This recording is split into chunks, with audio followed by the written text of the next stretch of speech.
So where we left off, we had done a bunch of work with cloners and aligned them using the splines on both the wine glass and the bottle here. And so what I've done is I've taken all of that stuff except this one cloner here. I'm going to sneak that in there too. And I've put it all inside this. I created a null object, put everything in there, and I just turned the visibility of the null off. This is basically hiding everything that I don't need in the scene right now, because all I really need in the scene right now is this plane right here and the wine glass. And so I'm even going to go ahead and take the cube, which should be the bottle. I've just never renamed it. I'm going to drop that in there as well. And I'm going to make sure that this plane that has the spline wrap on it also goes in there. Right? So everything has disappeared. It's still there. So any of that work that we've done doesn't totally disappear, but it's there and you can reference it later, but this just makes it a lot easier to see what's going on. Okay, so I've got these two things. I currently have the floor turned off. And what I need to do is I need to take this and apply it here. And so to start with, it's always good to make sure your assets are at the center of the world. And so I'm going to go ahead and set x equal to 0, y equal to 0, and hit apply. Okay. So I've got this plane set, and you'll notice the orientation that's currently at. We may need to change that orientation at some point down the line, but we'll figure that out as we get there. Okay. So let's go ahead and figure out how can we apply this to the side of this. The way we do that is through using a deformer called the Surface Deformer, right? And what it does is it allows you to apply any geometry to the surface of any other object. So I'm going to take a Surface Deformer, I'm going to come down, I'm going to make it a child of this plane that has my label on it, and then I'm going to go ahead and click on that, and you'll see there's several different options here. There's projection, UV mapping, and VU mapping. We're going to leave it at projection to start with, and we're going to choose our surface. So I'm going to come over here, and I'm going to choose the wine glass.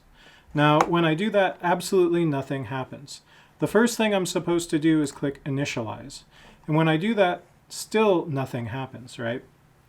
And so part of the issue is that the type is projection, and this isn't going to work for our use. We're going to either want one of these two other options. So I'm going to click UV, and I'm going to zoom in, and you can see that this label has been applied to the surface of this object. Now, things are a little crazy right now, and it looks like it's sideways. So that means what I probably want to do is VU. There we go. It's actually oriented correctly. You will see that it is currently rotated. It's currently applied to this entire thing, and it's kind of flipping inside the object as well. So the first thing I'm going to do is adjust my U and V. I'm actually going to leave the U at 50%. The V, right, we can adjust the height, and you can see how this functions, and it rolls over that top edge, and then it goes onto the inside of the geometry, and then it like plops out down at the bottom, right? That's how this works. It's just sliding this across the skin of this object. Now, so the issue is this is just too big. It can't fit in the area that I want to fit it in. So you would think you would come to your plane and say, oh, well, let's just make it 5 centimeters by 5 centimeters. But I do that and nothing changes, right? That's not where I need to make this change. Where I need to make this change is on the surface object. I need to go down to the scale here, right? So what it's doing is it's scaling this in half in all directions. And the plane is XZ, right? So X is the red, Z is the blue, right? And so knowing that, we're going to start experimenting with adjusting some of these. So I'm going to make this 0.1. Okay, that's significantly smaller. So let's maybe do 0.25. All right, and let's try this other one, 0.25. Right, okay, so that almost works, right? It's still a little bit too tall. And then this doesn't seem to matter at all. And we'll talk about this third option here in a second. Right, so we're going to say, let's go ahead and make this 2.5 in this direction works. Let's just do 0.1 in this direction. Okay, now that's going to be a little bit small. It's a little bit squished, so I'm going to rotate this around. I'm going to go back here. And so let's go ahead and make this 0.15. And let's make this 0.25. Let's just make this 0.3. Right? And so in terms of getting, ooh, and then I made a huge mistake. There we go. So in terms of getting this proportional, that's going to be somewhat up to you based on the geometry that you're applying it to. Now, when I do this, I'm going to go ahead and render this really quick. What's nice about this is we've already got most of the stuff done. Now, here comes the issue, right? This is totally intersecting with the other geometry, and so we have all these like crazy artifacts happening on the surface. Plus there's like some of it's the reflection of glass, some of it is not, and it's just a mess. And so what we need to do is we need to adjust the scale. Sorry, adjust the offset. So right now the offset is 0, so it's like perfectly on that surface. If we make this offset much larger, right, we can actually have this thing get projected pretty far off the surface of this object, but maintain the same curvature, which is pretty cool. It's a pretty sweet feature if you're trying to, you know, there's lots of ways you would do that. Now, 1 centimeter is the lowest setting that you can kind of slide to, but obviously a centimeter off the edge of this glass is too much. So we're going to do 0.1 as our start. And actually, let's do 0.01. And then the way that we'll know if this is functional or not, you can actually see some of the glass here, but if I render this again, right, you're going to see you're still going to see these weird edges and lines in here, and that's because there are some intersections happening. So 0.01 is too close. The best thing to do is start close to the surface and then move your way up. So I'm just going to say 0.05. I'm going to render this because we want this as close to that glass surface as possible without intersecting it. And this looks like it's really good, right? Because if we have it too far off, then the shadow is going to be too heavy and things are going to look incorrect. But this looks like it's really well applied to that surface, right? So the surface object works really, really well. Now, we've used it to apply this label to the side of the glass, but there's no reason why we couldn't use it to apply other objects. And so, so we're going to go ahead and do that in a second. Right now, I feel like the noise and stuff on this I've bumped up like way too much, and I need to dial it down a little bit. There's just like too much going on, so it doesn't look great, but it's looking okay. Right? I do actually really like how shiny the surface is. I feel like I did a good job with the reflection and specular settings on my material. But everything else is a little bit off. Okay, so we've been able to put this label on there. Let's look at putting other objects on the surface. So I'm going to go ahead and create a cylinder. And I'm going to make this cylinder significantly smaller. Let's make the radius not even a centimeter. Let's make it 1/4 of a centimeter. And let's make the height 5. All right, so we've got, and we're going to leave those height segments low for now, and we'll see what happens. But so now what we can do is, you know, all we have to do to change this is say, okay, well, here's my surface object. Rather than using this wine glass, I'm going to go ahead and select this cylinder. Oops, that's not what I wanted to do. Undo that. What I need to do, sorry, is make this surface object a child of the object that I want to glue to the surface. So I'm just going to go ahead and bring this up to the cylinder. Now, when I do that, I get kind of a strange result, right? I do have a cylinder that is now mushed into the surface of this object, but it's not at the right orientation. And so I can go ahead and adjust this here, and we can see kind of what's happening. You can see that this is getting smashed really flat in this direction. And let's see here, what was the other option? YZ. Right, both of these are not quite doing what I would like them to do, and they're really right close to that surface. And so the part of this is the scale, right? The scale here is all kinds of out of whack in terms of what we want to do here. So let's just make this 0.5 by 0.5 by 0.5. Oops, not 5, 0.5. Right, these are the default settings. And again, this is, this is really, right, not accurate, not what we want. So let's go ahead and see if we can fix some of these other settings. So first, let's adjust this offset, right? If we pull this out, this thing's going to get enormously huge very quickly. Let's adjust the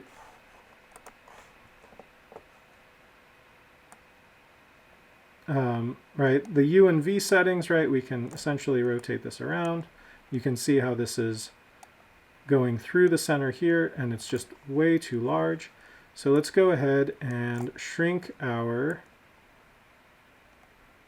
height until it's just on a spot where we want. Oops, I was going the wrong direction.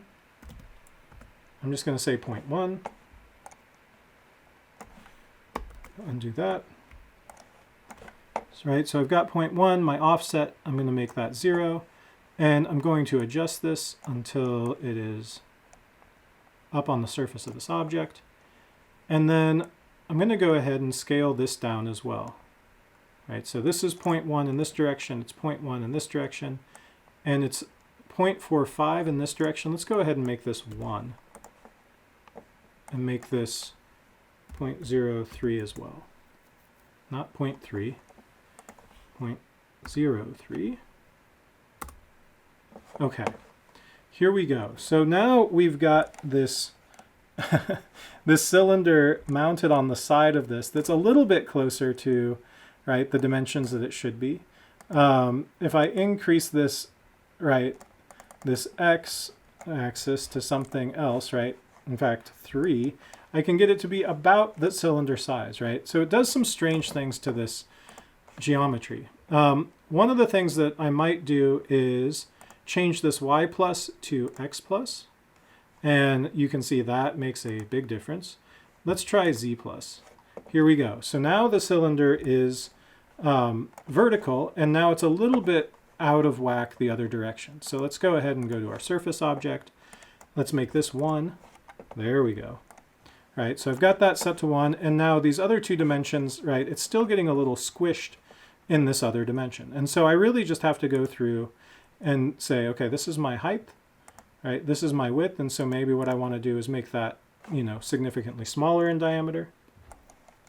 But what I want you to see is that we are getting this to be stretched along the surface. So now here, if I increase my height, right, nothing happens.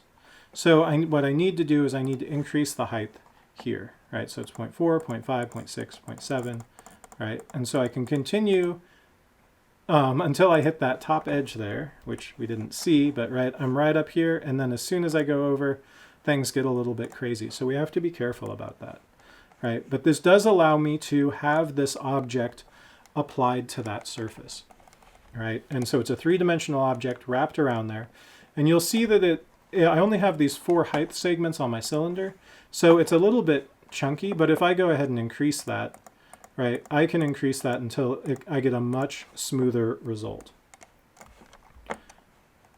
Right? So this is one way to apply, another way to apply objects onto the surface of a material. Right? And I've only got this one on here, but if I was to go ahead and do something similar with the cloner, where I drop this into the cloner, and I change this from grid array to radial. With this, because there's this deformer on here, the cloner is not working right now, right?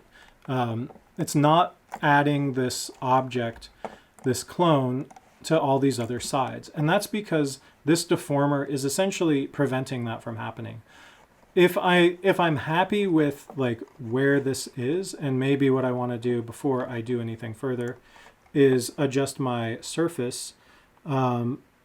Maybe I want to set the V a little bit lower so I can increase the height a little bit more, because maybe I want this this to go all the way down to the bottom of the glass. So I'm going to go here and just keep incrementing through. And you'll notice that as I do this, it actually tapers a little bit there at the bottom.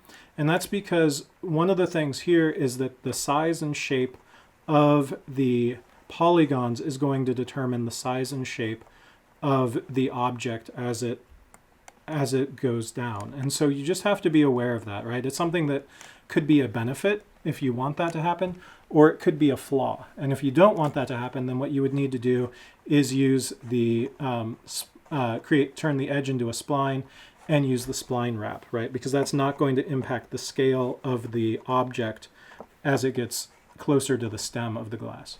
But once I'm happy with, say, this thing, I don't know what I'm even doing here, but I can select those objects, I can right click, and I can go down to current state to object.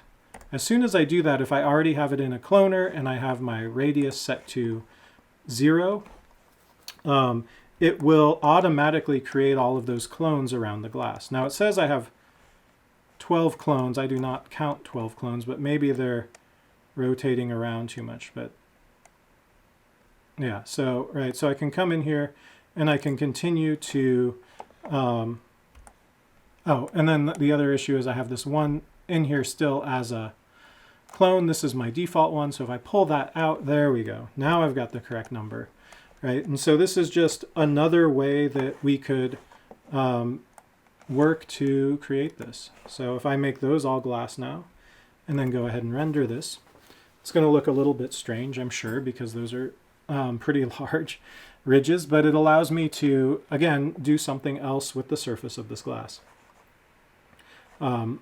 Yeah, this might take just way too long to render for me to handle. But, right, I've got all of those edges on there. Oh, it's just started making headway. I'm going to come up to a different view that'll make it easier to see, and I'm just going to render this region.